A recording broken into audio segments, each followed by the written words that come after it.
Hello again, I am Maha and we're live with you from the LinkedIn Hub at Advertising Week. With me is Nick Barham. He is the CSO of TBWA and a fellow LA person like myself. Yay! Hello. And we're going to talk about that quite a bit. So Nick, I know you're speaking on a panel which has a really cool name, which is From Mad Men to Beach Boys and Girls, Why LA is the New Hub for Creative Culture. Now, I'm just excited by the title in general because, you know, it's LA. So let's talk a little bit about that. Let's talk a little bit about what that means. We thought it would be fun to do a panel in New York about the transformation that we're seeing in Los Angeles at the moment. And piss off a lot of people? We don't want to piss off anyone. This isn't kidding. about LA being better than New York, but just that it's experiencing, I think, a different kind of creativity, and that we're very lucky at the moment that the city has expanded beyond its kind of core as being an entertainment centre to having much more activity in the realms of advertising, media, technology, fashion and art. It's a very exciting time to be there. I mean, I think that that's a really important point because there are, the very stereotypical impressions, and they come from somewhere, that, obviously the Mad Men are the people, they've always been in New York, and then we have a whole show that, reassures that everyone in LA is, fluffy entertainment capital of the world. But, there must be some really interesting differences, if nothing else, just the difference in culture. And when I say, just our collective culture in LA, very different from here, and naturally different creative work is going to come out of that. That's absolutely right. I mean, I think there's a kind of geographical difference about LA. It's a very horizontal city, right? So whereas New York is very tall and thin, LA is very flat and horizontal, and I think it makes a different kind of connections. I think living on the West Coast is about living on the edge. We live on a fault line, so there's a kind of excitement and a bit of danger there as well.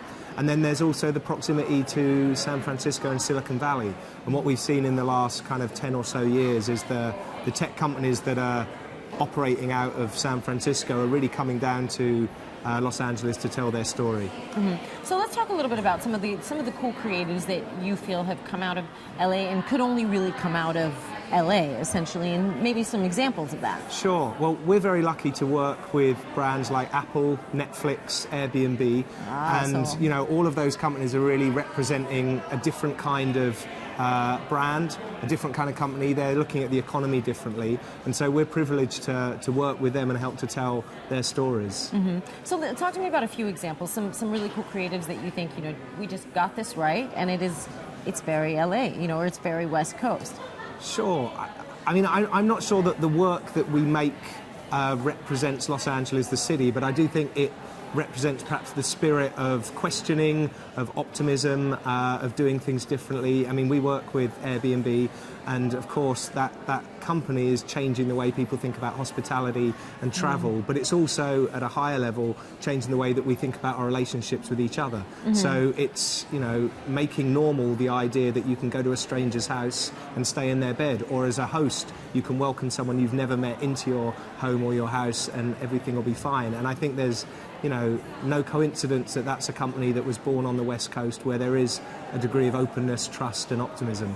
I spoke to someone yesterday, I did an interview with someone yesterday who spoke specifically about the Airbnb campaign and talked about that ultimately they're in the business of hospitality, but how they've shifted the emotional response that people have to the brand with a very personal kind of human element of it, of making connections with people. Like you're saying, somebody sleeping in your bed or opening up your home in a certain way to someone you've never met who could be from another part of the world. So are you feeling like, as far as creative goes, or as far as that side goes, there's a lot more of an emphasis maybe on emotional reactions and on having consumers and buyers have a more of an emotional association with a brand versus a very rational one? Yeah, that's interesting. I'm not sure you can say everything rational happens on the East and everything emotional. Oh no, I'm not talking about West or East anymore. But I do think, and part of the fun that we're having with the title is that Madison Avenue was the centre of advertising for a long time, and it was a time when brands thought about people as consumers. They were there to buy stuff.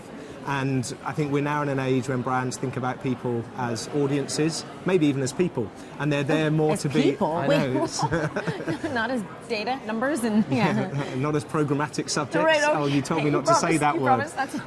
But no, a time when brands are thinking about people as audiences, as people to be entertained, and I think that fits very well with the kind of companies that are in the West. And people to be connected to. Absolutely. Yeah. Again, it's no coincidence that the majority of the successful social networks, again, come out of San Francisco originally, but now Snapchat is open and thriving on Venice Beach.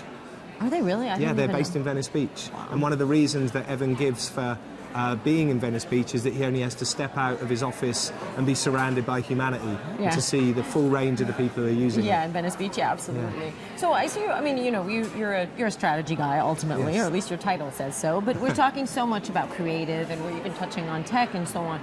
Historically, I think advertising has been very kind of segmented or siloed, as we've been saying, and I feel like the trend now is we've got to mix and marry that all together if we want to have successful ad campaigns and really reach people on many levels and on many platforms. I think that's a great observation. I think historically advertising was siloed and it was also quite a linear process, and you ended up quite often just making one object. And these days, most brands are making multiple objects to live in lots and lots of different places. And so you make those objects by having a group of different people with different expertises and different skills kind of getting together.